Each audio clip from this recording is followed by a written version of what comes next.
Hello everyone.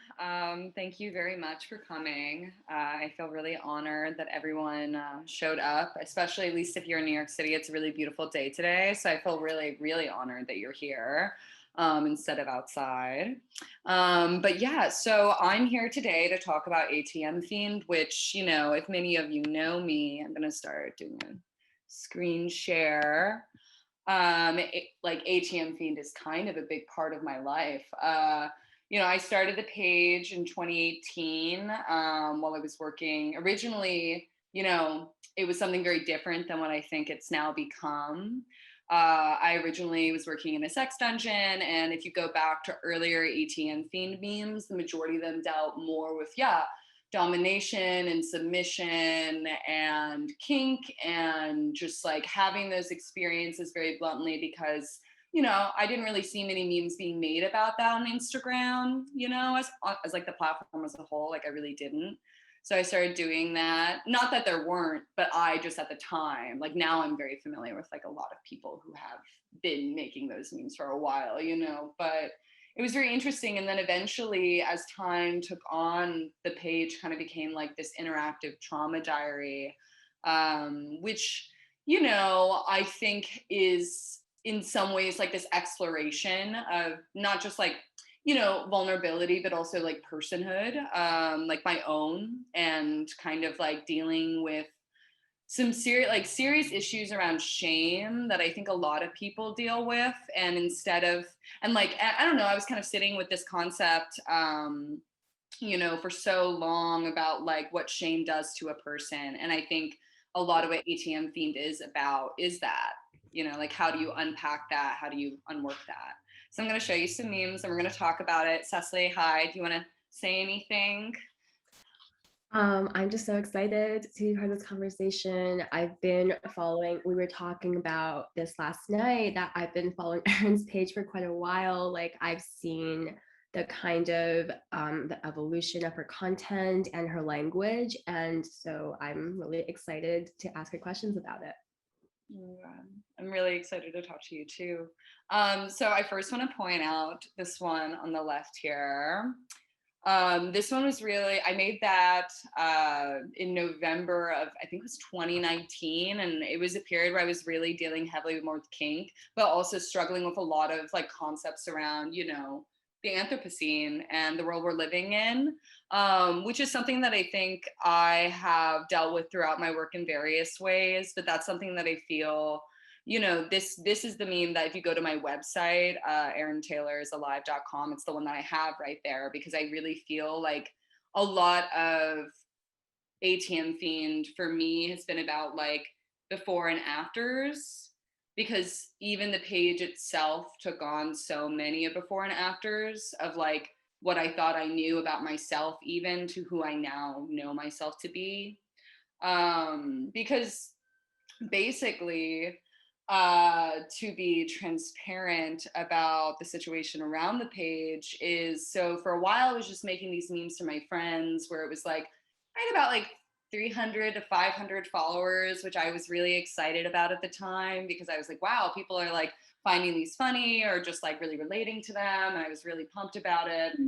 And which is funny now because it's like way bigger and it's just like not like huge but big enough where I'm like, oh, this really reached people. And I think it's because around the time um of December 2018 I was beaten by a client, and that's when I think the page really changed, because I think before my intention with the page was rather aimless, and then after that it became more of an interactive dialogue with myself that other people could witness, right?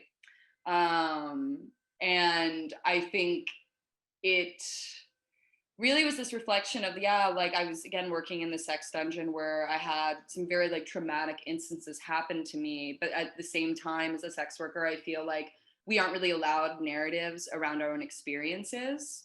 We're not allowed to control the narrative, and even if we do talk about, different things we've experienced, whether they be positive, whether they be negative, they're used against us to either demonize us or victimize us or whatever, right? And then all of a sudden I have this really horrific experience, and I've been a person who's been online for a very long time, who's always processed very publicly. And to me, the meme, right? Like memes, not just like, obviously it became like this artistic practice, which I'll get into tonight, but like, are really healing. Like they were like this way for me to take this experience of, being beaten initially. Like that was the main thing that I started making memes about that. And I still to this day, because it kind of formatted not just memes about that one experience, but a greater obsession with revenge. Uh, and things like that, and feminine revenge against a patriarchal society, which I think my work deals with a lot. Because then later on, a big part of, I think, what led to the initial popularity of the page, like before, I would say, before it kind of got way bigger, was because I was actually talking about like my experiences of childhood sexual abuse really publicly, which is part of, kind of this process that kind of changed my life, which atmfiend was a part of that. Because I was like, 2019 for me, that year, like, even though 2020 was obviously this horrible year for the whole world, where we are all familiar with that, like, but like 2019 for me, also, I'm sorry if you can hear beeping in the background. I don't know if you can. There's like a car outside, and I apologize. My bad. I wish I could stop it. But it was kind of one of those things that year really transformed me in such a real way. And then the meme page allowed me the space to just let people know what was going on with me very publicly. So I didn't have to constantly explain it. I didn't have to constantly like, make sense of it. It's just people knew shit was up. And then that was like kind of nice, because it was a time I really needed care, but it also was just like, yeah, earnestly talking about what happened to me and controlling that narrative. Anyway. I just find the openness and sincerity of how you use the meme format really interesting, because as someone who did not grow up with this cultural zeitgeist, because I did not grow up in America with different accesses to internet, that meme was known to me as like this very abstract and ironic thing, and at times veering towards cruelty or meanness. But your memes are, first of all, like, I would love for you to talk about the aesthetic of it visually, and how you kind of bring together all these strands of your identity, like such as being in a marginalized, criminalized industry such as sex work, but also like dealing with trauma. And we also talked about like the sense of humor that you kind of balance as like Gen Z and also millennial. So there's always like a balancing act of like being ironic and self-reflexive, but also being extremely open and extremely vulnerable in a public space, and how that all ties together in like this really not just witty, but just like very incisive and visually appealing form. Mm-hmm.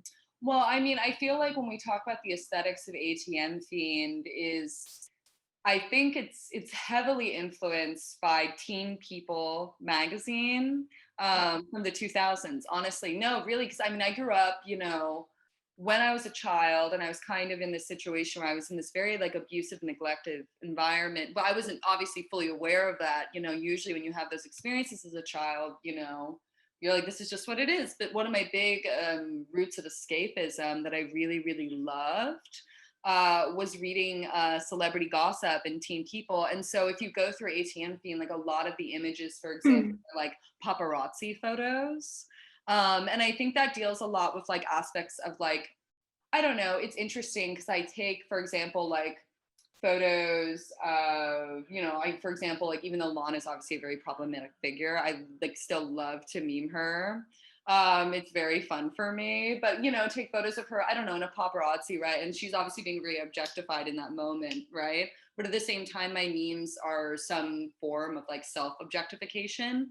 And I would say that's a big aspect in the work, is like putting it all out there just very bluntly. But as I see it, I'm still controlling a narrative, but it's like, this is what it is, and also, for example, like I do, like if you can see right here, right? Like I love taking like this was an ad, I think it was like a Calvin Klein ad or something like that. Like I love just like taking shit that's not supposed to be that and making it something else.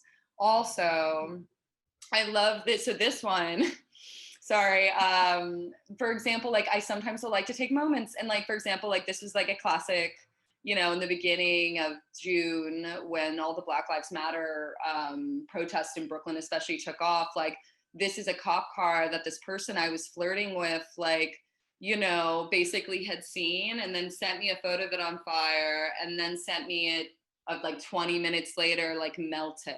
And I was like, oh, that's flirting. But like in this, you know, I don't know. It's just like taking very specific instances, but of like something a lot greater. Like that obviously is like a statement, you know, right there. But it's like still, you know what I mean? I like to take like concise instances, which I just feel like you know, when we're talking about memes, because you brought up like irony and meanness, like I do think that there's this aspect where people associate, you know, because there is like an early understanding of irony, and so many memes they're like, you know, just like steeped in irony, which isn't necessarily a bad thing. And I do think that sometimes they play with irony, but I feel like, and this again is like really where I feel I am such a zoomer in my own way, is like all of everything I do is so based in earnestness, and like the humor in itself is more relatable. It's like met in relatability, it's not met in shock, you know what I mean? And I think that's the difference, because I feel like often irony based humor is meant to almost be shocking that someone's willing to say that,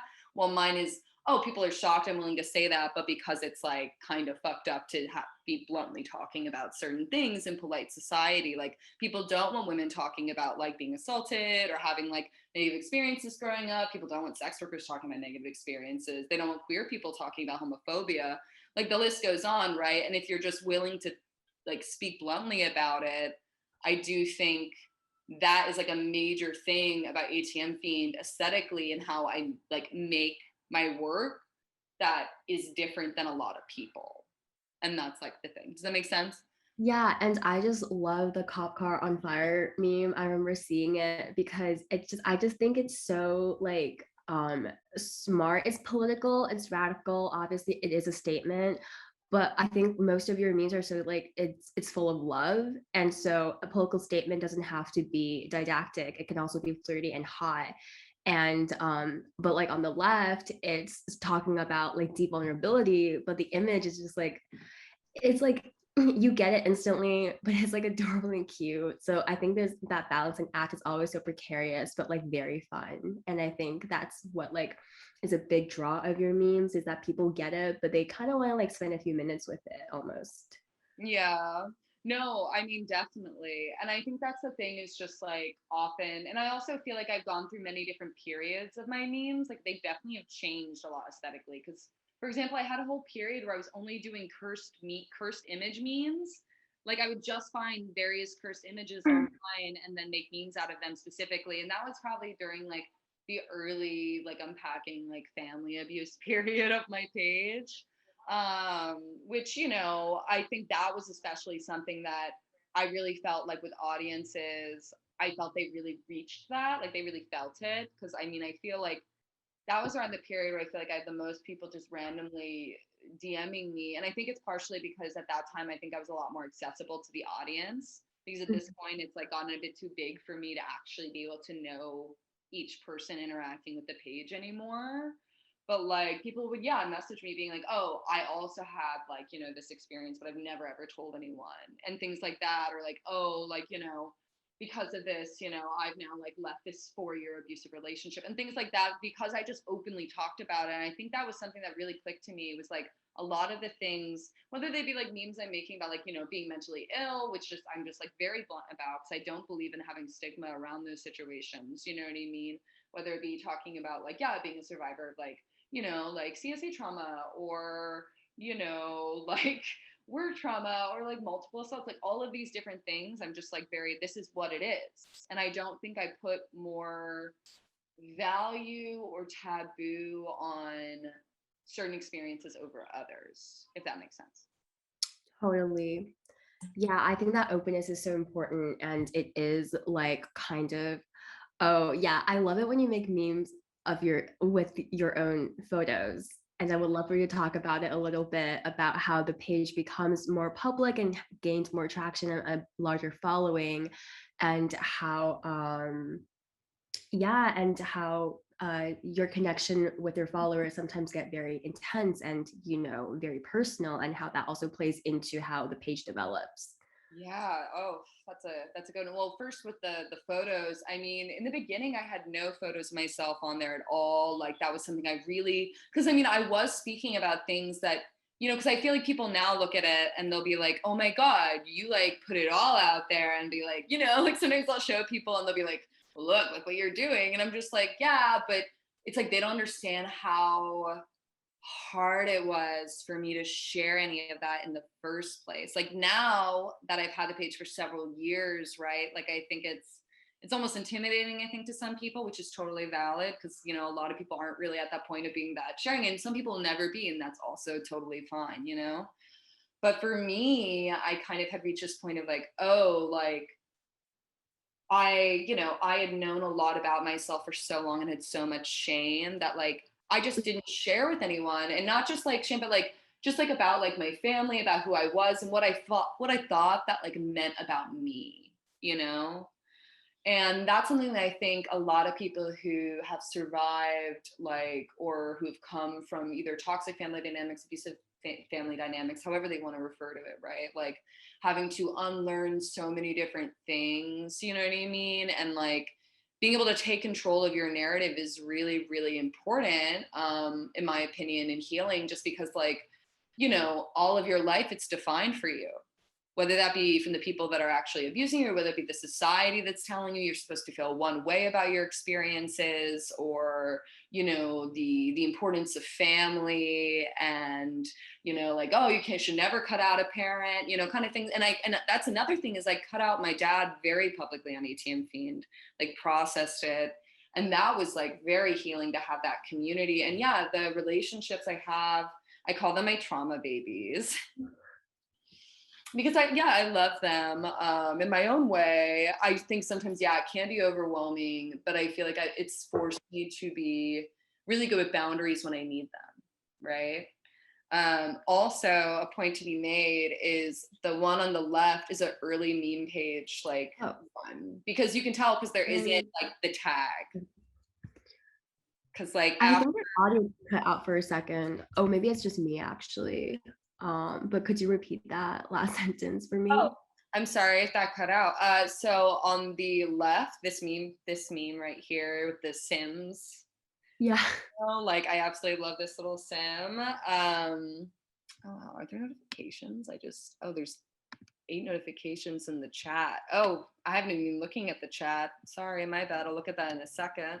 But basically the one on the left, it's really interesting because you can tell it's an older meme because I don't have the watermark. Because like pretty much after, like, so basically Chloe Sevigny had posted this meme that I had like made. To be fair, she was in the meme, and that's like the interesting thing, and that's what I'm talking about with objectification, because to some extent I understand like she's allowed to post the meme, but then she tagged like this random man, and so I messaged her being like, can you like please tag me? And she just put her story down. But after that I started putting like the watermark, you know. Mhm. So, wow, with current events, hope that you will touch on the intersection of sexism and racism. No, and that's definitely, sorry, I'm looking at the chat box right now. Hefe said, with recent current events, hope that we will touch on the intersection of sexism and racism, which that is something that like we were talking about last night. We were discussing, you know, obviously the horrible, like fucked up murders in Atlanta. Like I don't know, like I hate when people say the word tragedy about something that, like, especially in a country such as ours, like I feel like there's a tragedy, you know, literally every week, you know. So I don't really know if I like that word anymore. It was just outright like, yeah, like racist and homophobic, like, and sexist, and like pretty much like there, it was kind of just like, yeah, overwhelming, the amount of intersections really hit there of people that could be affected by that. But it was also just, yeah, really horrible because simultaneously, as you know, Cecily, we were talking about last night, kind of like erased the victims at the same time. What do you feel like? You want to speak to that? Yeah, we were kind of talking about this last night, about how um like we kind of take intersectionality as a term for granted because it has become part of like the cultural lexicon, and has like kind of like mutual aid, right? It has become like a normalized term. But so we take it for granted, and then something like this happens and you realize, oh, people don't understand what that word means and how to like actually act on it and commit to something that is, you know, inherently a radical political ideology. And I think, but like going back to your meme page, it's like a really smart way to like springboard that conversation because it's like instantly graspable, but also it's like it's compact, but it's like so dense. And we talked about like the meme format as like a mini essay almost. It's like a kind of like a jumping off point towards something else. And for instance, like even for like talking about trauma, for instance, just like to even open that conversation and have that discussion, it's like a huge weighty topic, but the image is actually something that is at once like charged but also more easily digestible. Right. No, 100%. And that's the thing to me about memes as a format that I like. The reason that I love them and the reason that I was drawn to them and creating them was the accessibility factor. Was just this idea that, oh, I could like literally make anything and post it, and who even knows? And at this point, it's wild. It's like I post a meme and it's seen by like, who even knows how many like, thousands and thousands of people. While, I used to like, I've been like creating work of various kinds for a very long time, and it's definitely a different amount of like platform, right, and reach. And I think if you want to deal with like radical ideas and ideology, there's ways to, whether you're like bluntly hitting it, like in some very direct way, or even just like in subtle ways, influence that, but at the same time, it's just like fascinating because yeah, they do to some extent work as like miniature essays, but more of like a moment, like just a singular moment or feeling that I'm trying to deal with at any given time. Someone asked what we think about the renewed interest and nostalgia for early 2000s aesthetics by the younger generation. I think it's great, obviously. I don't know. I personally think it makes sense. Like, that's very normal. I feel like what the culture reverts every 20 years or so to like, like that's just how it happens. Like people, look back and they'll be like, oh, that was really cool, and they've just been out of fashion and they're back again. And I think that's great. I don't know. Personally, I love the early 2000s, but I'm obviously very biased. It's my favorite. I think it's very, very fun period to look back on, even though I think that's more like a weird nostalgia again, because to me, that was like, yeah, I just was in constant escapism with early internet and like, yeah, like watching what Paris Hilton and Nicole Richie and Lindsay Lohan were up to at any given time. You know what I mean? Like, and Britney, of course. Like Britney's '07 breakdown had a huge influence on me as a person, which I mean, it did on a lot of people, but like, I really feel like you can, I don't know, like '07 was also the year like of my root trauma, as I refer to it. Like it was the year everything kind of fell apart initially in my life. And I was very young. And it was the same year, yeah, that Britney shaved her head and like had the very public thing. And I kind of saw, that was the first time I really saw the media interact with a mentally ill person. And then my older sister had like a breakdown the next year. So it was like this macro micro experience of mental illness at a very, very young age. So it's interesting because like, yeah, '07, that period, I feel like it's a cemented year for me. What's our greater relationship with processing time to trauma? Actually, let's go over these stats first. I will get to all the Zoom chats though. Yeah, keep the questions coming and we will definitely have time to go through everyone's questions. These are like amazing questions. So thank you. No, yeah, these are great questions. But I want to show you the insights of the top locations, which I just think is really fascinating, like the reach. Like actually have like a pretty big following in India, which I just like did not expect in my life. I was just, oh, that's really neat. And just things like that, or like Melbourne being above Chicago and London, which I think is cute and sweet. But and that's the thing is I feel like the memes are very relatable beyond just like a single like space and time, because it's not like usually I'm making memes about location. I mean, sometimes I'll make memes that are related to New York, but like I feel like that's not the case most of the time. Like I feel like they're very just like could be anywhere. Yeah, I love these stats. And I know that you can, like, we're also going to touch on like the different demographics in terms of like gender and age. So would love for you to tell everyone more about that and how you feel, and especially in relation to like a very public meme page ostensibly having a following, and you have access to these stats, but your followers are still anonymous to you most of the time. And so to have that vulnerability in a public space versus all these basically faceless people following you and having access to actually your personal life, and how that is like a very interesting dynamic. Oh, yeah, no, I mean, it's kind of an absurd dynamic. I mean, I talk a lot about parasocial relationships with my friend Shelby Lorman, who runs Awards for Good Boys, my friend Aiden Narada, they all make, content of various kinds and have like also different kinds of, parasocial relationships. Some not as friendly as mine. Like I am very blessed in that like pretty much all the people who follow atmfiend are typically very loving to me. Which is a huge blessing because I definitely have seen that not be the case on Instagram for everyone, sadly. But for me, I've been very blessed on that. But it is interesting because, yeah, no, I have a lot of Finstas that follow me. I have a lot of people who like, and again, I think this has to do with the fact that my page, in similarity to like, just the fact that I am willing to talk about very taboo topics that a lot of people don't actually, even if they want to share, because they do want to have a space. And that's the thing, is I think a lot of people want to have space to talk about these experiences, but they're not either willing to allow themselves to do it publicly, or they're afraid of the stigma of doing it publicly, right? Because like to do that is to some extent limit or immediately impact how people perceive you. Like if you're upfront about being, like if you have like trauma, because obviously, like, especially with mental illness stuff, like like that's not always pretty, right? And I think that can be very stigmatizing for a lot of people. And then obviously, if we're talking about stuff with like sex work, like a lot of people just aren't out. And then if we're talking about just like, CSA, which I mean, child sexual abuse, like, or incest survivors specifically, which to me, I will always have like a special place in my heart and feel in huge solidarity with incest survivors. Like, even if I do not know them, they're like my family, right?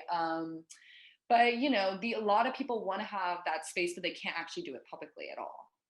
And I think that speaks to a problem within our society, in which a lot of people do not feel the ability to access their own experiences in a way that's healing for them, and to not be afraid of that. And especially, especially like men, men especially are never encouraged to do so. So I actually will have like, and I think that's what's interesting too, is I feel like I will have like a lot of, private account guy followers who will hit me up being like, yeah, like telling me a lot of things about, which isn't necessarily always a bad thing. Like I'm happy to give space, but it's just becomes very evidently clear to me, certain people just aren't given that space at all. I also feel like a lot of the followers, which if you all want to see my fun stats, a lot of the followers, have various age ranges, but the majority of the women are younger. Like they're like girls who are still like basically teenagers, or like people in their early 20s to like their 30s, right? And then if you look at the men, it's actually a higher percentage of older. And again, I apologize for Instagram's limiting like approach to gender. Like I don't know why this is the only option they have for insights. It is disappointing, but I think the stats are interesting, like all the same. It's very fascinating to me, especially given the context of like, I had a rant I went on a bit ago on a live, which if you all are familiar with my page, I rant on live quite often. And and I just kind of felt a bit uncomfortable to some extent with that, due to the fact that like, yeah, I do talk about like, early male sexualization and how that felt and was violating, but also how I've had to unwork so much of that in order to claim myself and who I am as a person. And to know that it could, like, it unearthed something in me, because especially because a lot of the young women on there, or young, people in general, right, are usually also seeking some kind of answers to like, why do I feel this bad, or why can't I assert a boundary without freaking out, or like, why can't I do this, or like, why did this happen, or how do I not talk to my dad? Like I had people message me asking like all the time, like, how do I like leave my abusive home? Like, how do I do this? Like things like that are just like, it's just a very vulnerable page. And I think because I put forth vulnerability, right? I think that my followers also feel comfortable expressing that. And some people will on their public pages, more so now than they used to.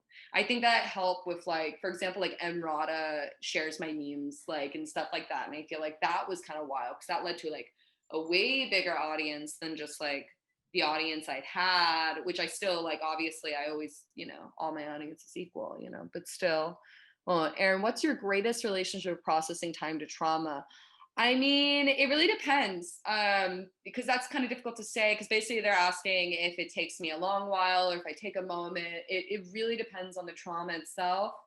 Like, for example, for me, I definitely feel like growing up, I didn't process any of that for so long that it's almost difficult to answer that, because I feel like until I was 18, I didn't really have any full access to who I was as a person. That makes sense. So I couldn't even really be like, oh, my trauma, my processing or not, because it was all trauma, right?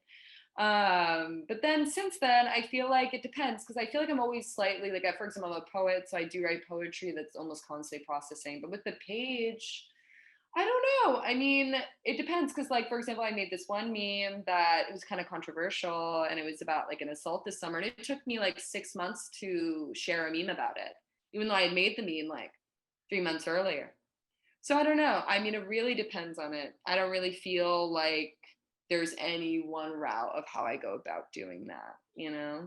On that note, I see that Emily Brown and Kendall Shanks, and I apologize if I've been mispronouncing anybody's names. They both have a similar question about, like, as your page grows, or having access to these stats or having a more public presence. How do you do you feel like that has influenced the way that, do you feel that that does lead into a potential for like self-censorship, or do you become more like careful about like what to put out there? Yeah, so if you guys speak to that, like that constant negotiation. Yeah, that is a really great question, because yes, I do feel like to some extent, but not entirely, if that makes sense. Like, because here's the thing is, first of all, I guess like my base of what I consider like sharing is probably a lot to the average person to begin with, right? So like that's something that has to be considered. But I do think that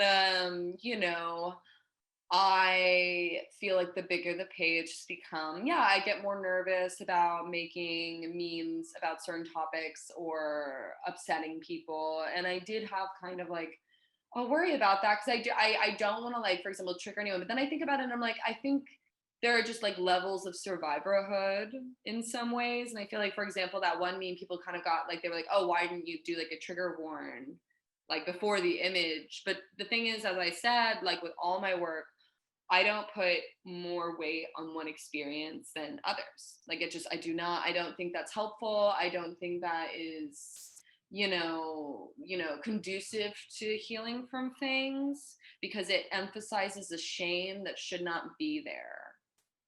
And so for me, I feel like I have had moments of worrying about that, but I'm trying very actively to not censor myself still.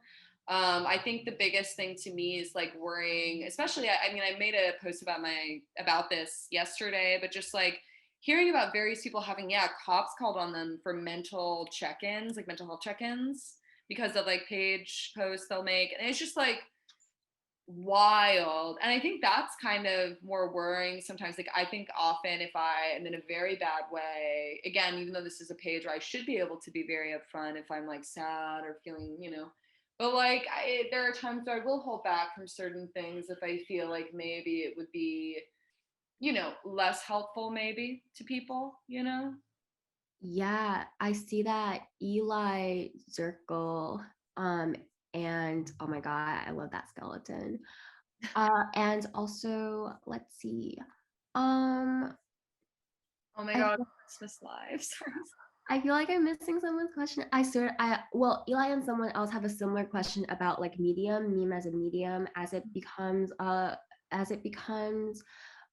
your page has grown as a meme page, and how that now that you're grappling with weightier questions with a larger following, with so many nuances to grapple with, how do you think the meme format has either been expansive for you or in some other ways restrictive? And like we'll talk about your poetry definitely. Because personally, selfishly, I want to talk about the poetry all day. But like it's like, yeah, you have so many different mediums that you work with, and how do you feel like each one is different, the texture, the tone? If you can speak about that. Yeah, I mean, I feel like, well, memes, I feel like they've always felt a bit different to me from the poetry, but I do think that now, like, I can definitely see how my poetry has influenced my memes. And I think this has to do with just being a poet in general, that if you're a poet initially, if that's your first introduction into writing or understanding yourself as a creative person, I think that that will be taken in any form you use or medium, right? Like I feel like that influenced even the way I write as a journalist, right? And like, you know, the way I do my memes definitely is influenced by some level of like poetic form.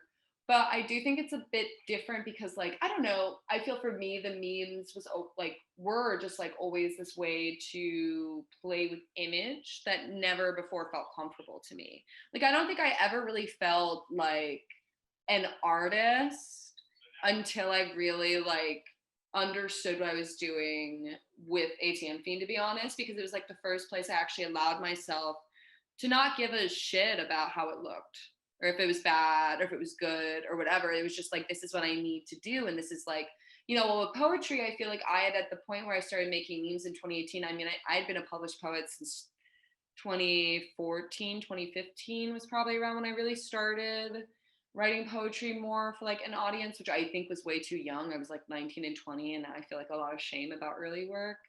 Not that I should, but I do.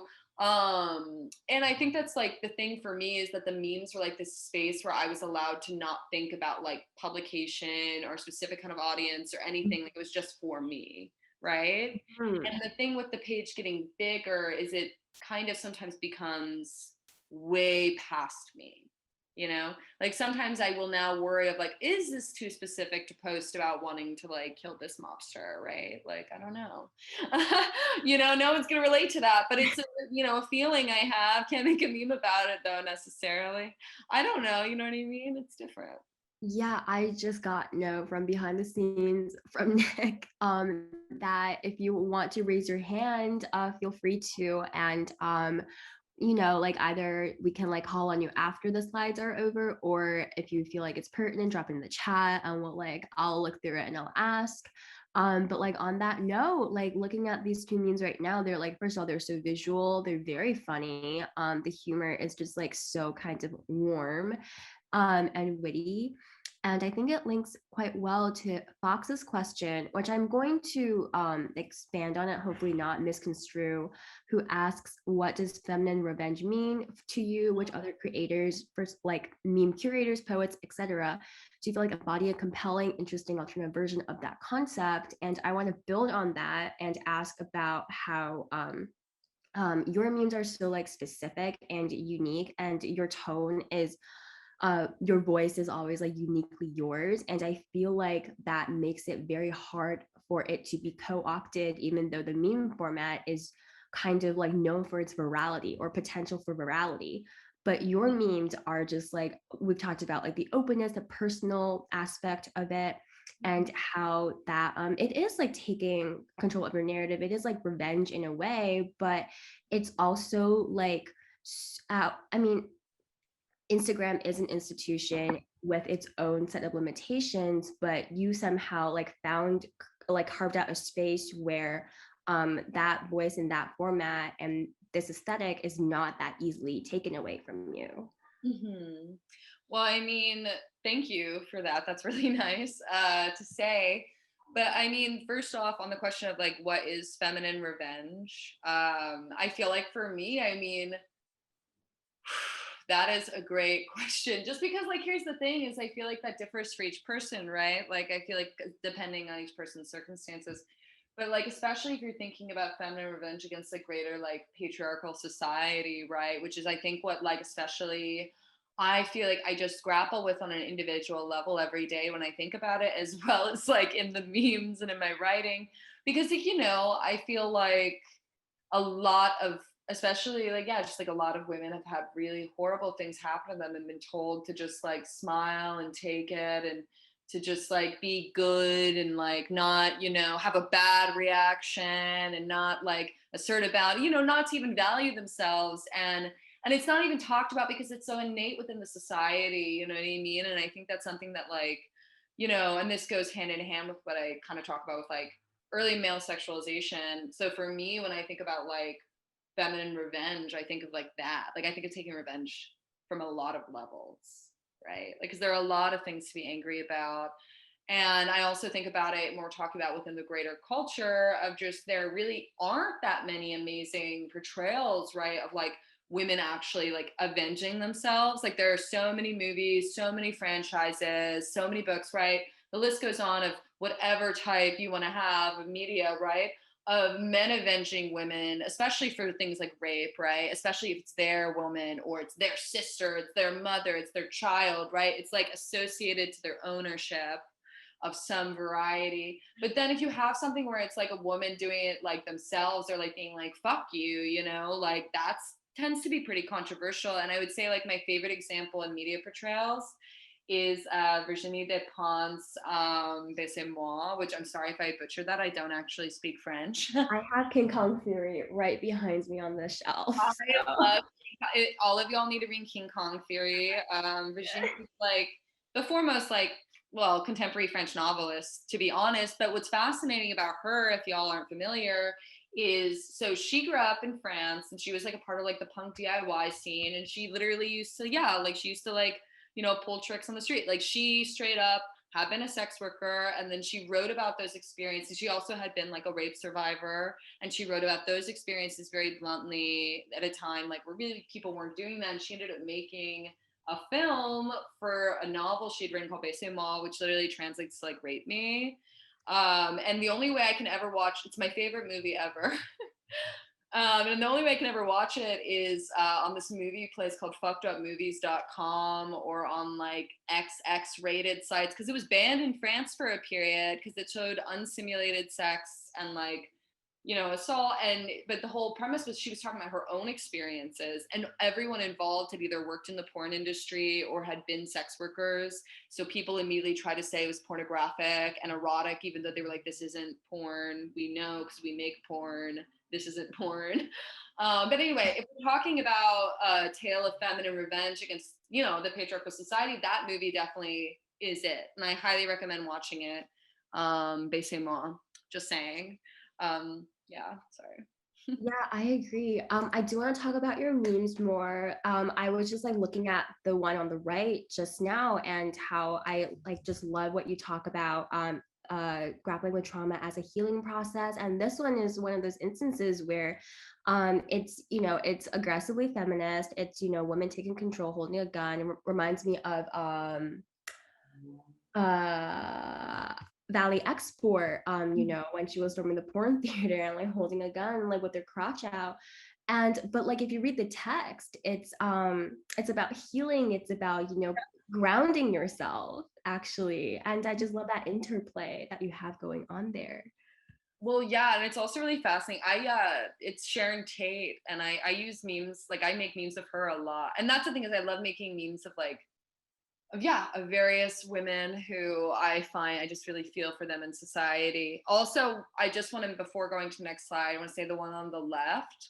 I feel like that I made that pre-pandemic, and I feel like after the pandemic, it felt just like a bit too real. You know what I mean? Like, I was just like, what the fuck? Like, like it was horrible.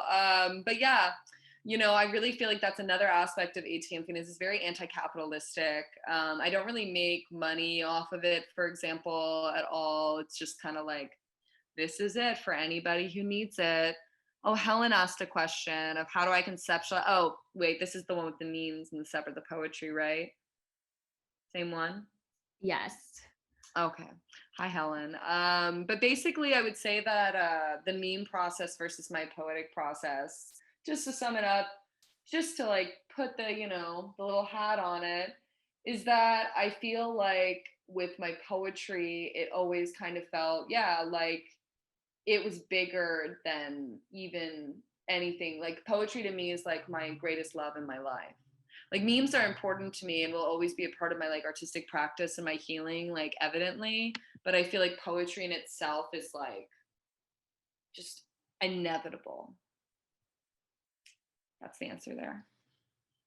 Yeah, I mean, I am so interested in your meme making practice, which is, someone in the chat. I'm sorry if your name escapes me. I was talking about like it's digital art, and they mentioned that they really loved your early work with photography. So like on one hand, this is a very visual form that we associate with, and then poetry, obviously, um, it's more it can be more textual based, but like I know that your poetic practice, like, we talked about C.A. Conrad, who's the greatest. If you haven't read them, read Conrad.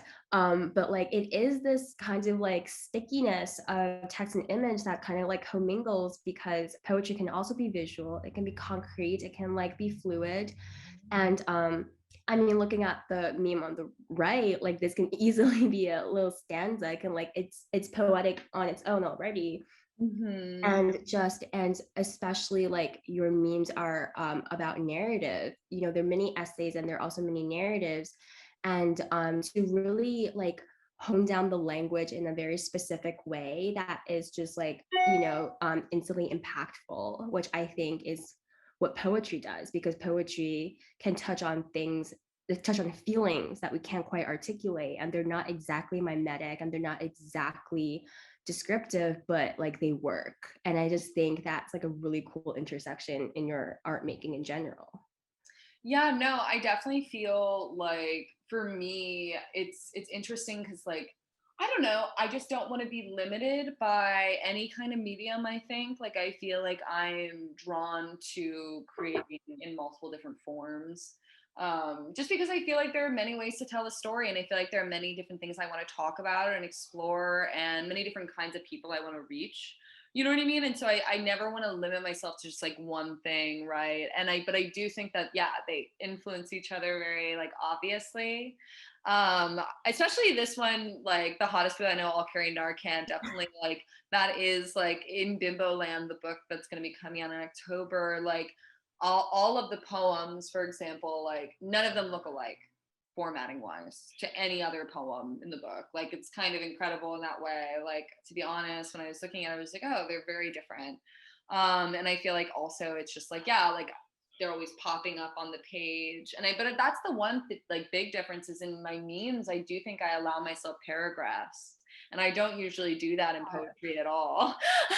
Like that's actually a huge difference, to be honest. I also love this one about like this guy who was really annoying on seeking arrangements, which I mean, like they're always annoying, but it's kind of just like, yeah, I was like making memes. So that was an early one, right? That I was like making memes about certain things that people really don't make memes about, like, or at least there like weren't enough people. Like there are, but there is the issue that of course, like even sex working meme pages often get pushed off. And that's one thing that I think making memes about sex work, I do obviously, but each time I do it, I get so nervous, you know, because I'm always worried that there's going to be some like swerfy person, you know, commenting. Because I had swerfs come at me once and like tell me I deserve to be beaten, which is fucked up because I was beaten. You know what I mean? Like, and it's just like that, I think, is the one consideration when talking about anything that's so vulnerable, you know what I mean, to a general public like that, is you have to sit with it and be like, damn, like I am allowing, like, yes, it is freeing and liberating to give way to your experiences and to not let shame hold you back, right? However, there is always going to be like a level of accepting that there could be people that, you know, find it that don't actually, one, they don't even like you or they want to harm you, which that's real. And I mean, and that's the one thing I think I want to encourage people to always be open and honest, but also aware. Because I definitely, I think, have had at times put myself too vulnerable too. You know what I mean? I don't want people to like, you know, do as mommy says, not as I do vibe, you know? That's kind of where I'm at with that. Yeah, there are people in the chat, and again, I apologize if I mispronounce your name. Feel free to shout at me. But Martha and I want to say Ivy have both asked about your approach to sexuality, both in terms of like your experience as a sex worker, but like more broadly, just like living as a woman in this fucked up world. And I want to pivot that too, because it wouldn't be a conversation with me if I don't mention Kathy Acker, because we both talk about her and like the sex wars and like that kind of yeah, that rhetoric that people kind of take for granted and like assimilate, but never really parse. And I think so many questions about a woman's sexuality, taking control of the sexuality, being a sex worker and owning that and taking control of that is really tied to this moralist, anti-porn, anti-sex rhetoric, stemming from the 70s that continue into now. And yeah, and we talked about Virginie just one day just now, but also Kathy Acker. Both women are taking aggressive command of their sexuality, but it's so tied to their experience as a sex worker. So if you want to like expand on that any way you want. Yeah, I mean, no, you're definitely right. I think it's very fascinating. I mean, Kathy Acker is, well, I mean, she just like fundamentally influenced me so much, just I feel like as a person on this planet, like through her work, right? But also just like as a creative, and also just like I feel if people haven't read Blood and Guts in high school, they should, obviously. But it's like one of those things that I feel like, yeah, she is like aggressively commanding a narrative constantly, both of her characters and herself and all of her work. In the same way, yeah, Virginia Despentes. But I mean, like, it's really fascinating to me because, like, I don't know, especially Janie, right? Like, this character she had written about, in Blood and Guts in high school, who's like this teenager who has like, just horrible things happen to her, right? Like, but it wasn't like written about in like this self-pitying way or this pitying, like her character wasn't like that. She was very like, this is life, and I'm gonna keep going through life and still have moments of joy and moments of good things, but also horrible things still.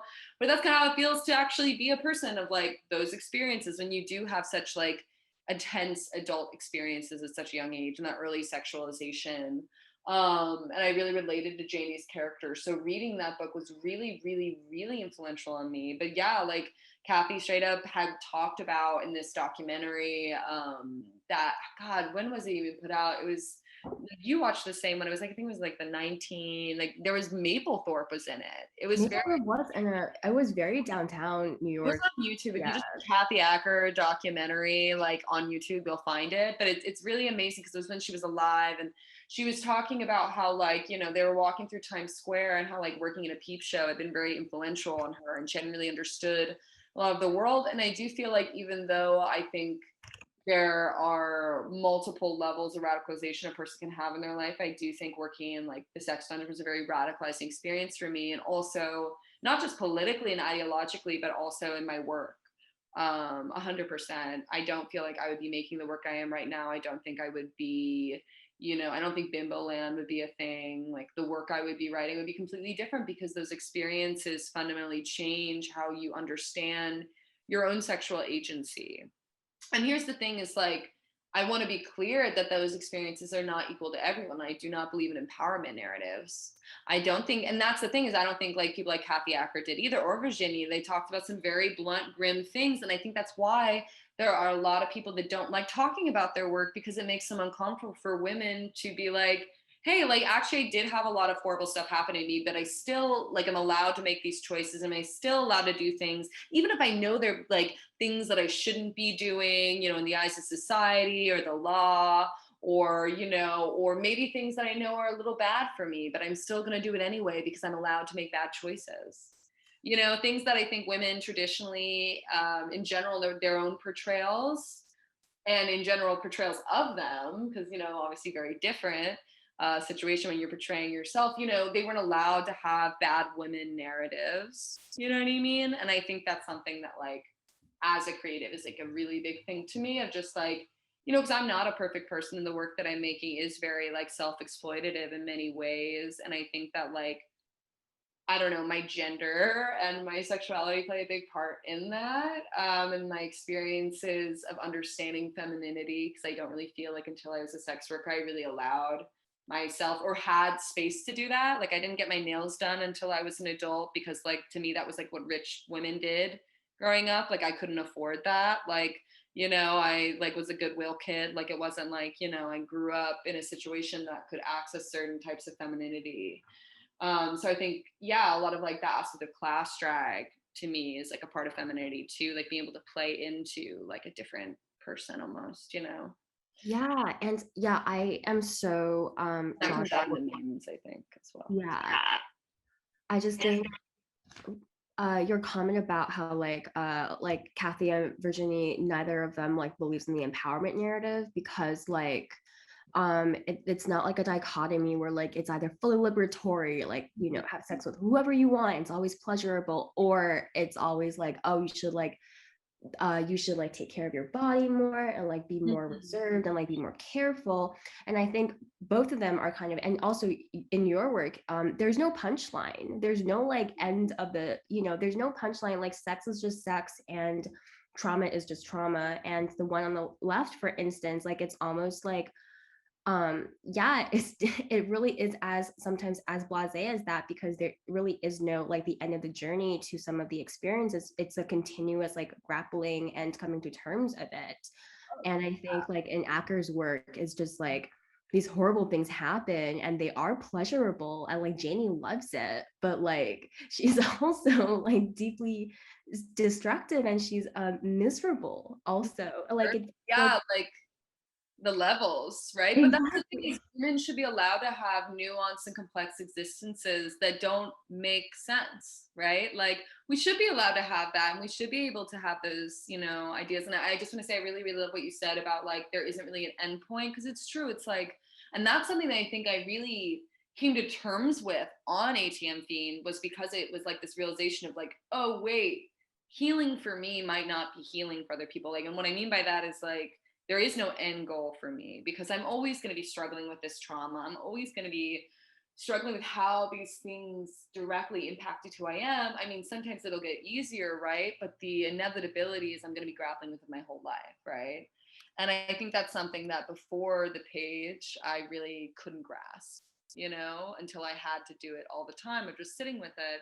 And I feel like that's what's interesting about, especially this meme right here on the left. Yeah, like it's definitely like that was like, you know, because sometimes it's just like that. It's like being seen, you know, because especially with regards to my dad, I mean, that's something that like, you know, it's funny because I feel like, you know, I was like a broken record about my dad for about 2 years in the process of cutting him out and then the aftermath.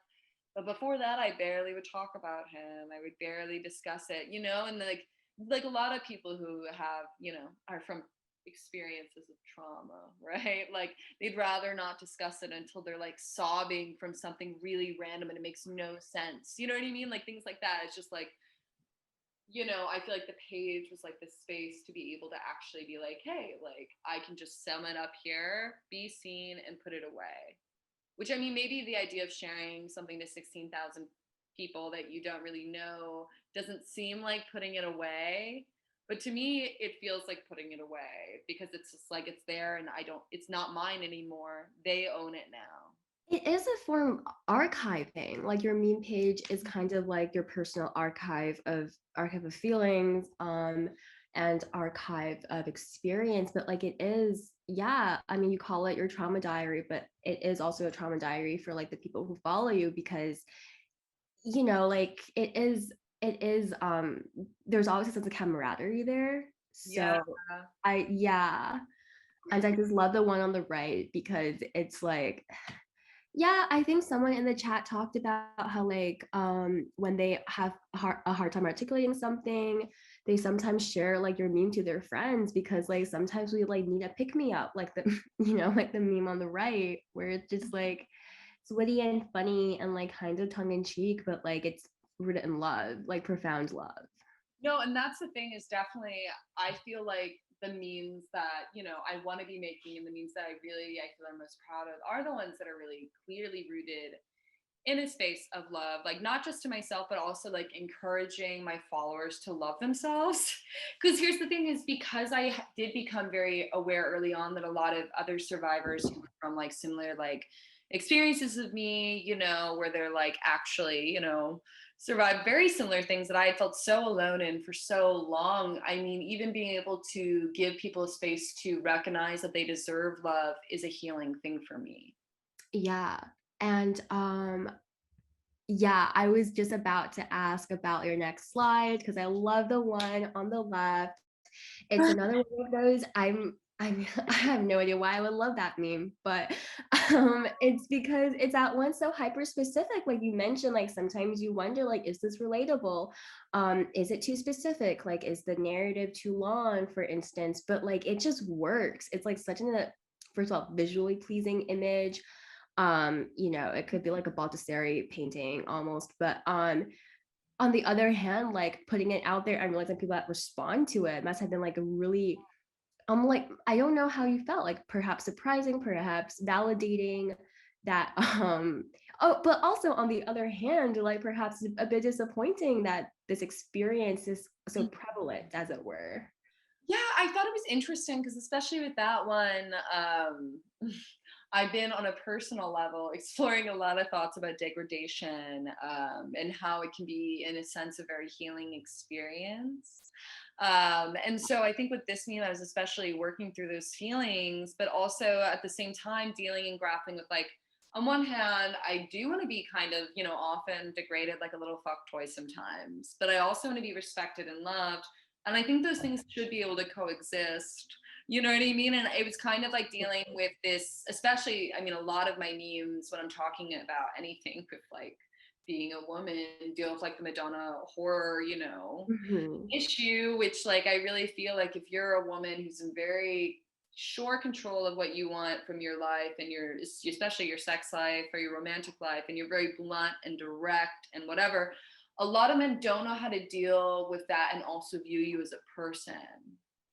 I agree. Yeah, I mean, we How do you did. feel about that?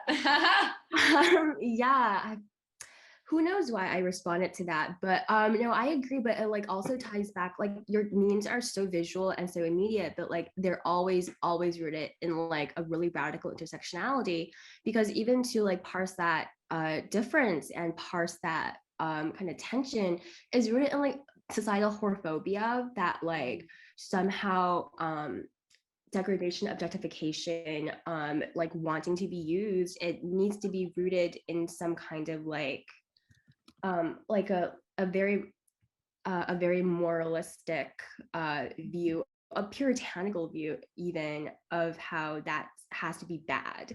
Like there's always a value placed on it that is negative. um yeah, so I just think that's a really interesting, like, not attention that's always in your memes, where like to even parse that in the first place is actually acknowledging like so many different issues at once. Right. No, and I mean definitely that's really how it feels most of the time. Or at least what I'm trying to do, but sometimes it doesn't, you know, and that's what's interesting about creating something like a meme to work through an emotional response, but also being the kind of person who, in general, when I'm working through any kind of emotional response, I can't help but think of what it means in a bigger scale.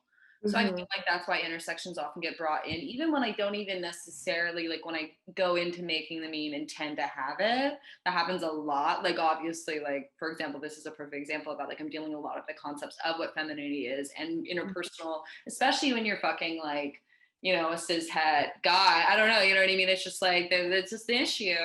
But then also like, yeah, I'll take like, for example, on the right here, I'll have like an image like that, which is so absurd, like a woman, like, you know, and then just like having it be about something, yeah, about like, here's my boundaries, you know, it's getting the fish, just being able to even communicate what you need in the first place, you know? I mean, like things like that that I just find really interesting because I feel like also just due to the way our society is, like, yeah, a lot of people don't know how to have healthy relationships. A lot of people don't know how to value themselves, assert boundaries, respect other people's boundaries, you know, value themselves to leave when they need to. And like also on one hand, it's like, that's fine. I don't know. It's weird because like I go through these periods with the page where there'll be some, you know, where it's very like that one before that had Sharon Tate, that was very much like oh, here's how you don't freak out in a situation, right?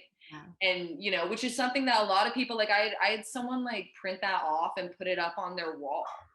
That would be a great poster. I should do that.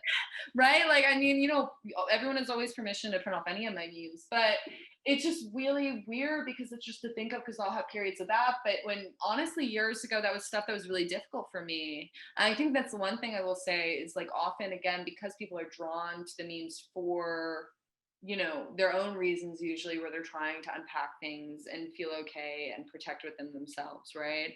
Is like understanding that you can actually get to a point, like I feel like, I don't know, you can get to a point of stability, you can get to a point of understanding your emotional reactions and it not being a constant fog, which is kind of a wild realization to have. But I feel like memes as like a format Mhm. provide a space for that healing that like I don't know, people ask me like, oh, how do you make your memes? And I'll just tell them what I use, and I'll be like, yeah, make your memes, do it, like make some memes. I don't know, because I feel like a lot of people don't actually allow themselves that space because they think that there's an idea of who they have to be making memes, or like maybe that they don't have like the right skill set. But it's like I taught everything to myself, and it's not that hard, honestly. These ones, especially, these are mostly caption ones, but then I'll have some where I'm like playing with like superimpose, which is the one I really like using. And like, I don't know, there's something really fun about the visual image. This is my favorite Lana meme I have.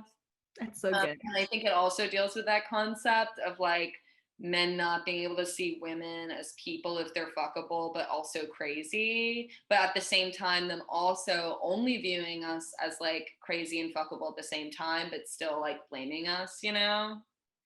Yeah, and I love when you make memes about that, like, I don't know, complex, I guess, that they have about femininity and womanhood and desirability. Because to make a meme, it is like taking back control as a woman and acknowledging that, like, that you do have all these parts, and you do realize part of it's like self-objectifying, but it's also like grounding, Mhm. that to like recognize that you have all these different aspects of yourself, and like you're crazy and hypersexual and nasty, which um we both are, and like that's Yeah, true. And but I like, crazy yeah, heterosexual women. They are my bread and butter. I was just like, my heart. exactly. And to like recognize that aspect of yourself, and to play with the image of Lana, which is like such a great photo of her in the first place. Right. It is like at once taking back Mission. control, and also like, yeah, kind of just, I don't know. I always like love it when people make jokes about like six het men being insecure. So it's just, I mean, and it's just the fact. That's just like the fact of the matter there. But yeah, no, I definitely feel like with the page, it really is a place I can just be like, this is what it is, and this is what I feel. And I don't know. I think that's the thing, is just like a lot of people just need to start allowing themselves the same space. But again, the issue is with Instagram, yeah, especially, and I feel very lucky in that, because I guess due to the fact, as like a sex worker, and also as a, like, some of my early writing as a journalist dealt with this, but just dealing with Instagram's like content, moderation, their community guidelines, and all these issues, like it becomes an issue, I think, for people to not, just because the algorithm is so specific, right? Like to even get kind of like, if they wanted to build a page, it just takes yeah. so long. It's so difficult to even get people to look at what you're doing. And I do feel bad for people trying to start making memes now, because I do think it's a lot harder to get, that kind of, movement Yeah. going. I mean, I have two questions about that. First is, we talked about like the different demographics of your audience, and how do you think, because like it is funny that like your memes are, I mean, they always are very, very funny, but when they get explicitly political, first of all, for instance, the Lana one, in terms of men's sexualization of women and the debasement of it, versus the one, for instance, with the cop car, like Yeah. when things get explicitly political, how do you think your audience, the 19% of men that follow you, tend to respond? Or people who didn't follow you like, for instance, your followers that you gained through like Emrata sharing it, like Yeah. people who perhaps were not your targeted audience in mind, how do they respond to it? And I would love to also hear you talk more about community guidelines and Instagram as being like ostensibly deceptively open and democratic, but in fact insidiously fascist in the way that they silence certain bodies, certain voices, and certain pages. No, of course.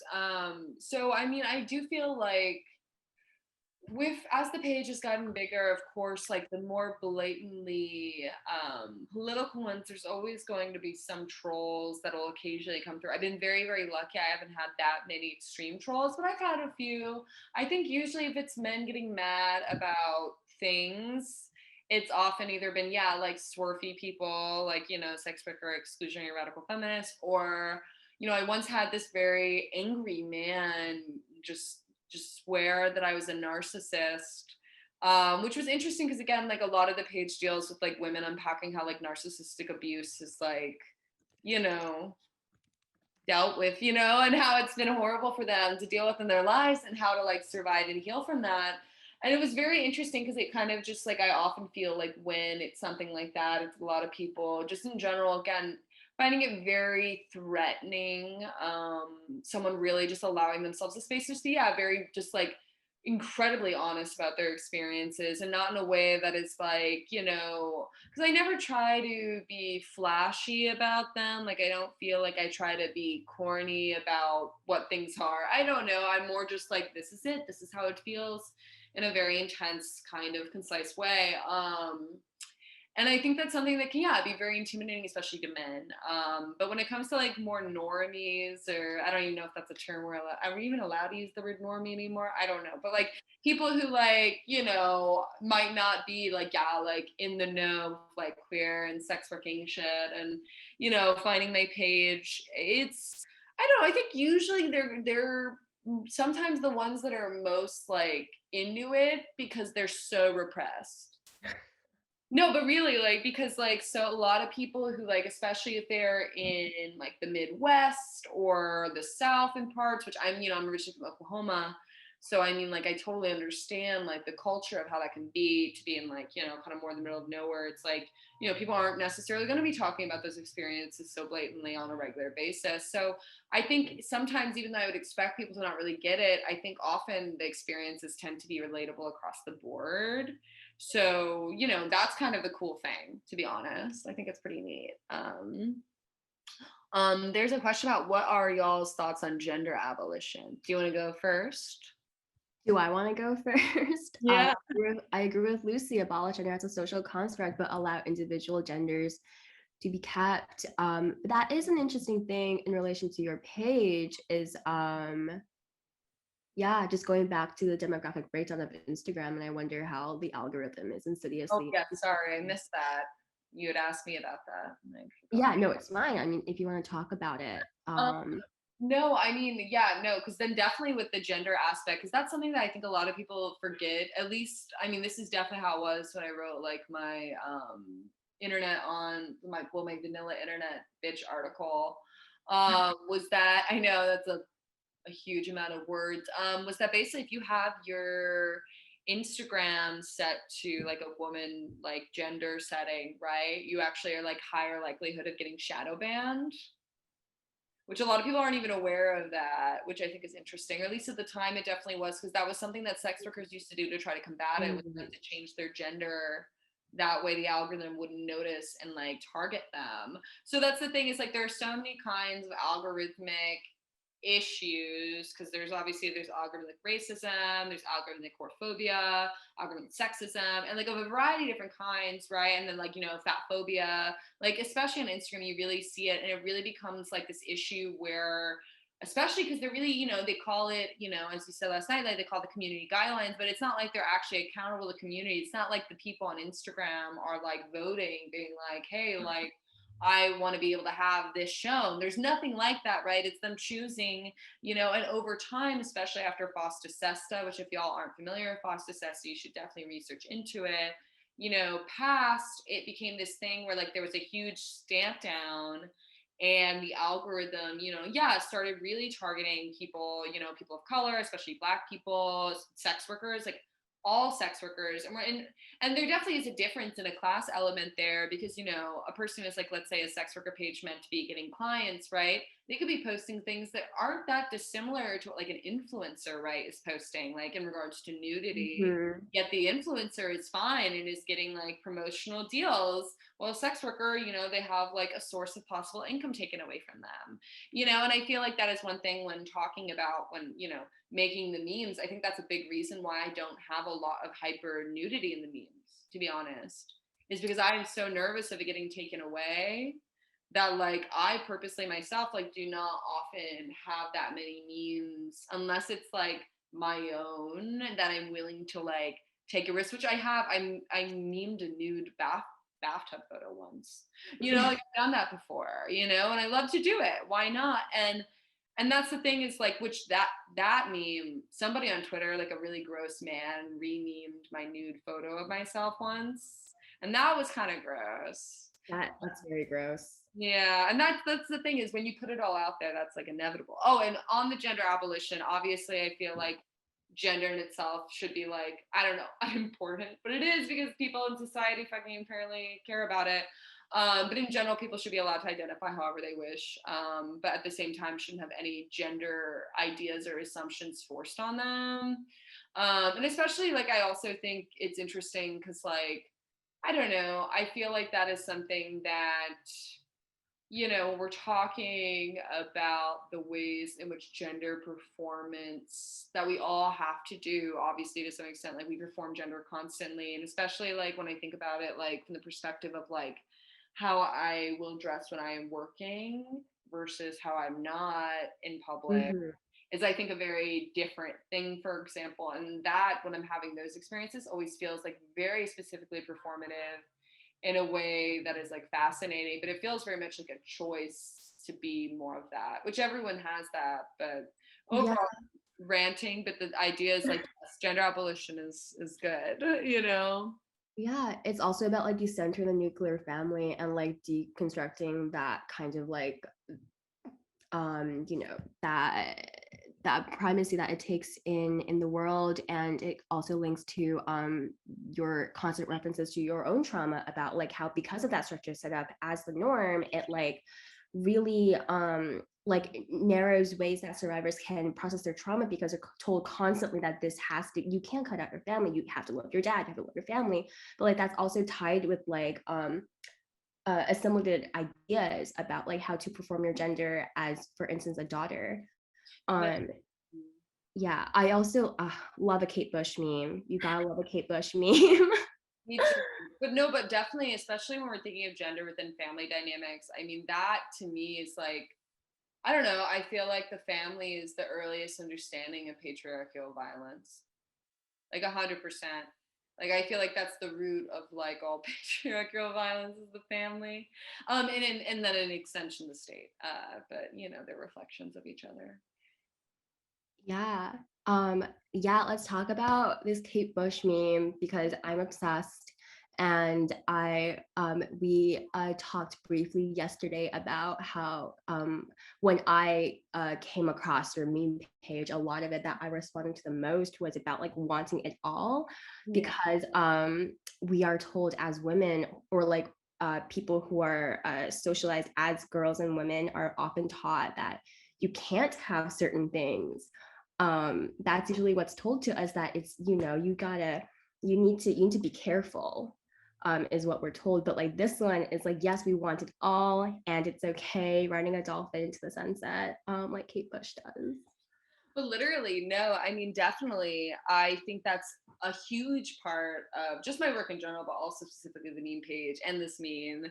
Because it's also, well, this one especially is like the tendency to want what literally you cannot have, and should not have, maybe. You know what I mean? Like some things you Mhm. shouldn't have, and yet you still want it like anyway. And I feel like that's something that I deal with a lot just individually as like a human being. Like I'm just like, oh wow, I would really love certain things, but they also seem, yeah, completely like not a thing, you know, like it just isn't accessible.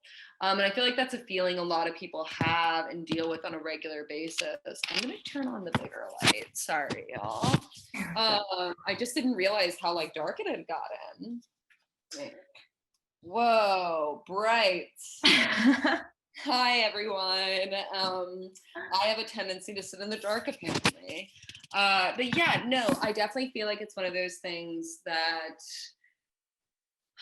people, especially women, are not told to desire and ask and assert themselves and what they need and want, and especially need even. Like, here's the thing is, especially women are told to confuse like the want and need to be like, so that way they don't emphasize their needs because they'll be like, oh, I don't need that, it's a want. But really, it's like, no, some things you just need.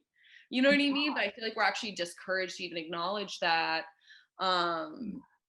And it's also like, what is so bad about wanting is I think the meme format is like you said, most of your memes are inherently anti-capitalist, and to talk about surplus and want and excess is also anti-capitalist and empowering and important, because we should be allowed to want things that we are told we shouldn't. No, Because usually the line is so thin anyway. You should be able to ask for things and demand. mhm. Let's see what the chat's popping up. I know it's pop. That's why I was just like, wait, what is Ooh, injustice? yeah. I So mean, like this Nick mentioned that. Oh, due to help to be better allies. Sorry, you missed that. That's our bad. And there's also, I think, someone in community organized. There's so many good questions in here.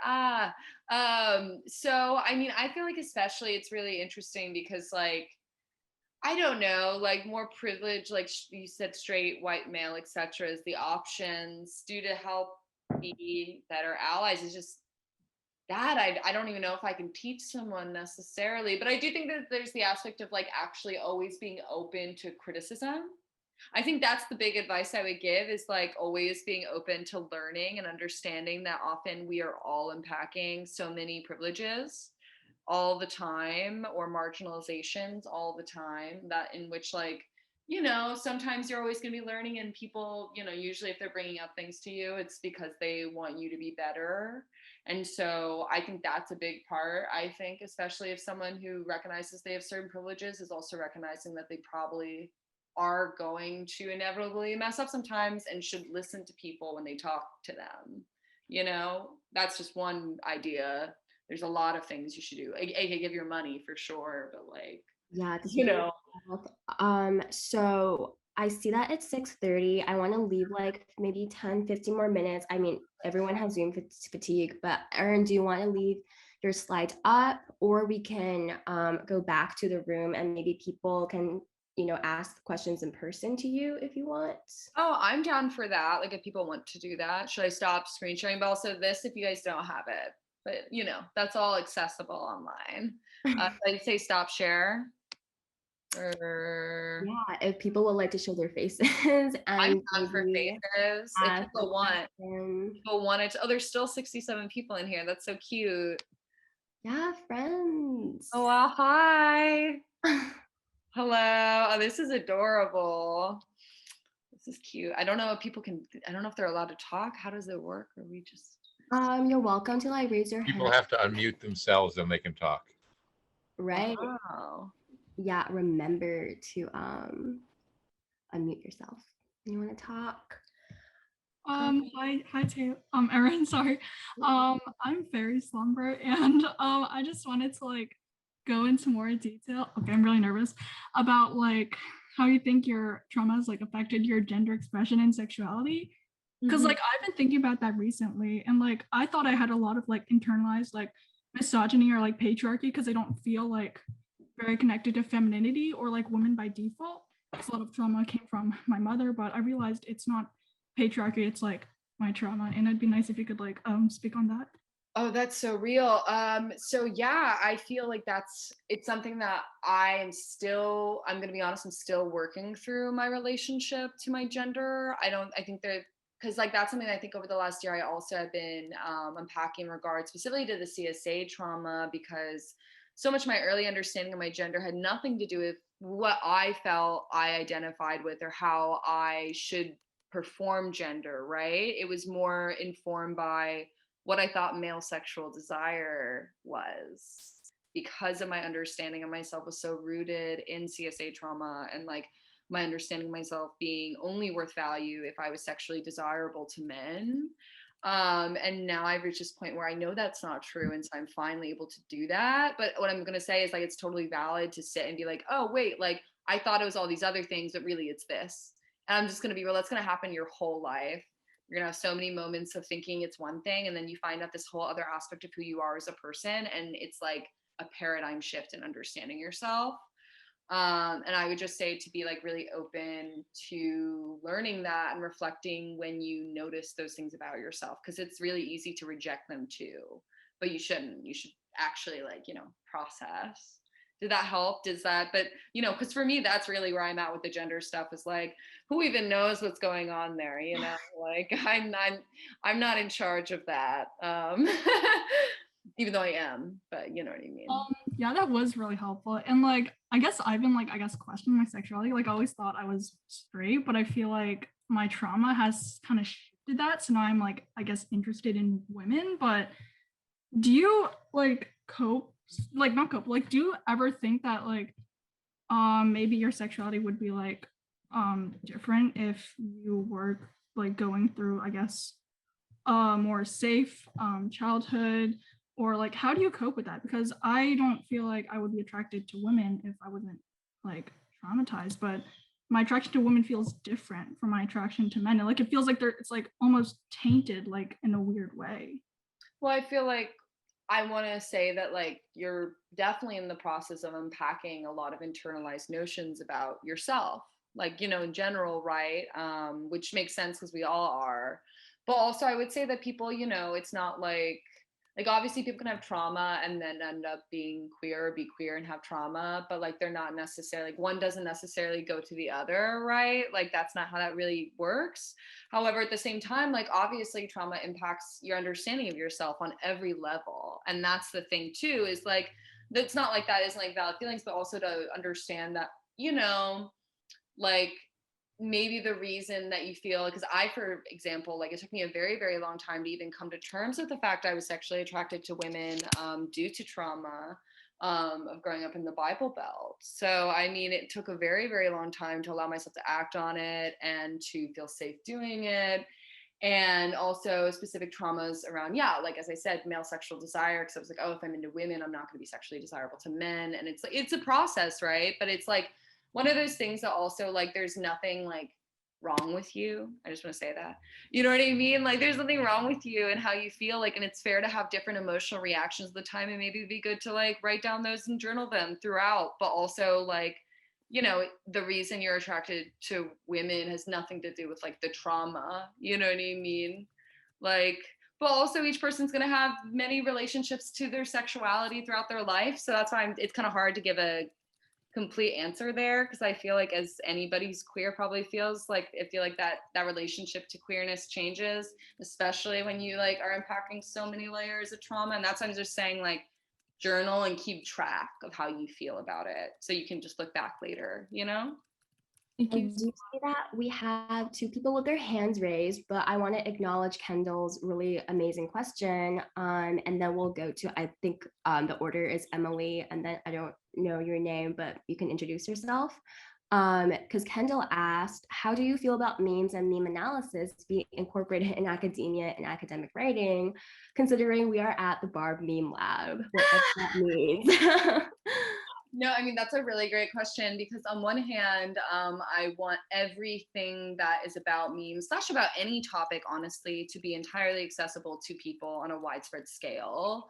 Like, I think that's good. Like, I'm a big believer in, free internet and accessible information and texts. And so my only worry in regards, even though I love and I'm very grateful to Bard for the interest in talking about my new page and giving me the space, I am, of course, always a little nervous, mostly if it just starts to become a situation where whatever is being written about in academic text is no longer, like, if it's behind like a JSTOR link that a lot of people can't access, it's not that helpful, right? And it's, I feel like, especially when we're talking about the root of digital art being, this aspect of accessibility, of not having like a curator, and then to be putting it back into one space that is inaccessible is not going to be good. So I feel like it's fine as long as there is a clear, determined effort and not just to have it be accessible in like, you can access it online, right? But also that it's written in language that is accessible to the people who the memes are meant for. You know what I mean? Like that is like in general for everybody. Like, and that's a big thing with any academic writing, right? That I take issue with, where I really feel like the better, you know, people can understand what you're talking about, the more you can actually talk about things, right? And, you know, I know that might be controversial in some academic circles, but that's where I'm at with it. Anyway, but I guess that's my answer there. Yeah, as someone who is actually suffering through graduate school, I have to say I agree. So I haven't had that experience. yeah, I think Emily has their hand raised for a long time. So if you want to ask her a question, feel free. Yeah. Oh yeah. So I had a question about process, and if you feel like the memes and the poems come from the same kind of creative well, or are they totally different practices? And also, if you could speak a little bit, I know you came up in kind of like the alt lit poetry, like talk about the difference between that scene and like kind of the, you know, Marxist, socialist, sex worker, Instagram meme page. Yeah, it's definitely different. But I love that. Oh, the ghost of alt lit will always haunt me. So what's interesting about first off, the process is, I do feel like obviously the same creative well, and that to me, like, I mean, for poetry, even though I totally, yeah, like started writing more in actually the aftermath of the fall of alt lit, really is kind of when I got more involved. And then I knew people who, you know, later on got more like, you know, like issues, like for example, Steve Rogenbach was really messed up to a lot of my friends, for example. Like these are people that I'm like, oh, I've met that person, that's horrible, right? And like, so it isn't just like, yeah, like media or lit gossip, it's like, oh, that was like awful, right?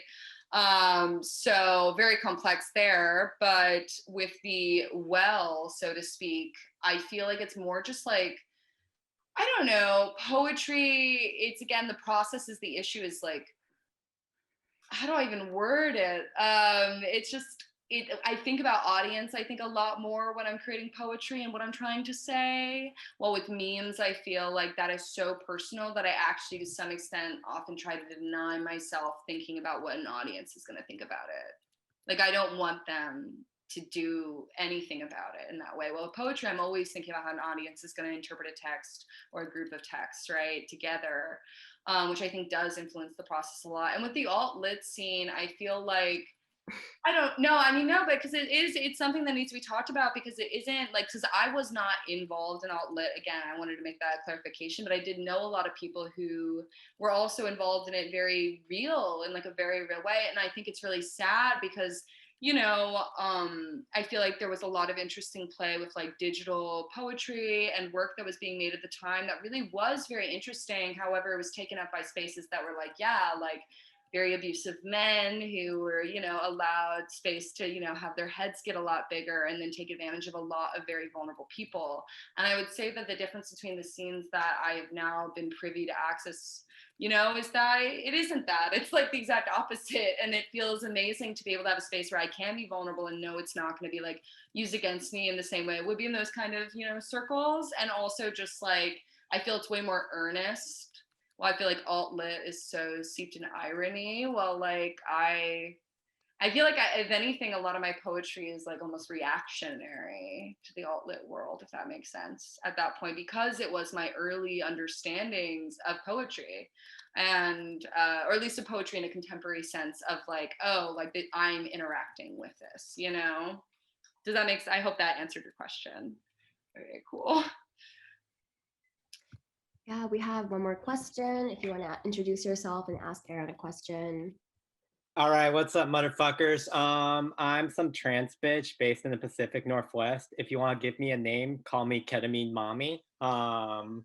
And so basically, in the West Coast, in the PNW in particular, there's been kind of a wider consciousness of like patriarchy kind of lately, more so than like even a year ago. You're having a lot of abusers being called out and shit, for example, instead of that shit thriving in the darkness, because I think most of us know patriarchy thrives in the fucking darkness and the shadows where nobody really knows.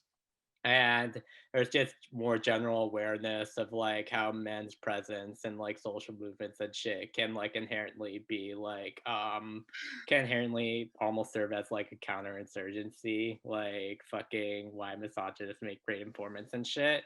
So I wanted to ask so I know, I guess you, Erin, are in NYC and you, Cecily, are like in Chicago. I guess in y'all cities and shit, has there been like kind of a rise in like awareness of like patriarchy and shit, and kind of a rise of anti-patriarchal struggle happening in y'all's places? And if there is, I'm down to hear whatever y'all feel comfortable sharing, and like fucking Zoom call 52 people.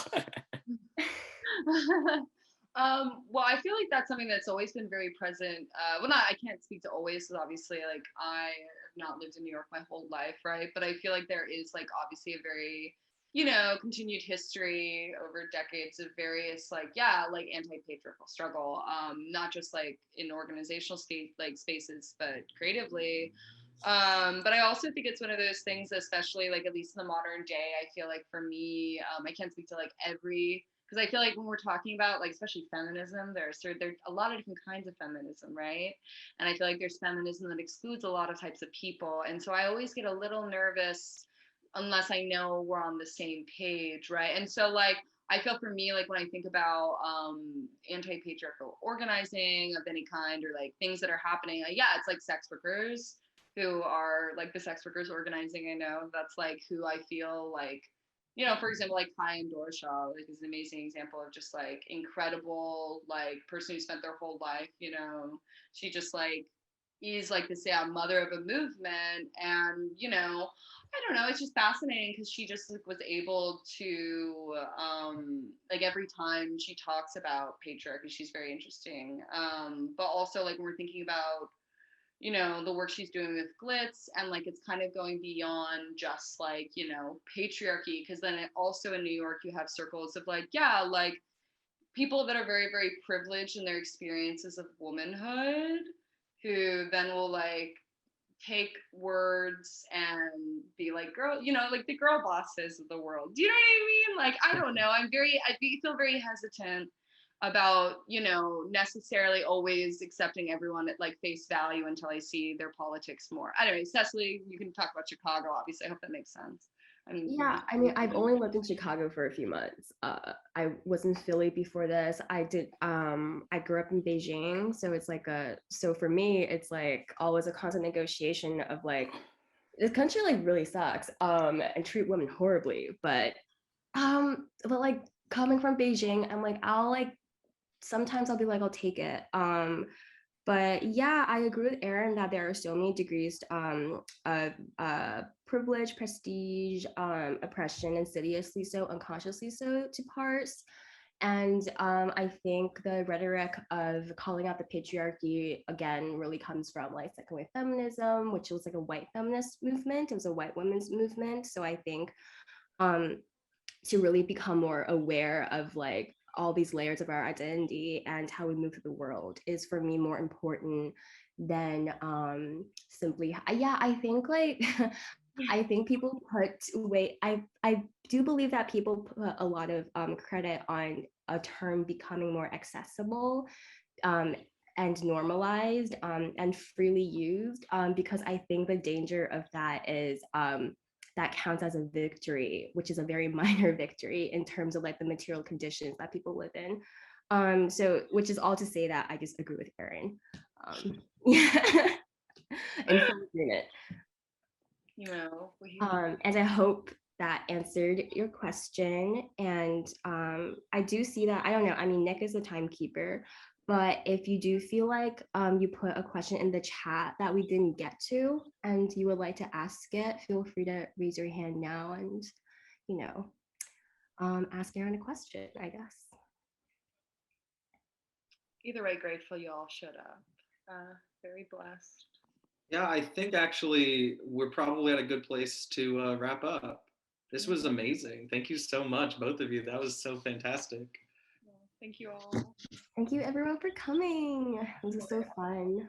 It was very fun. Thank you.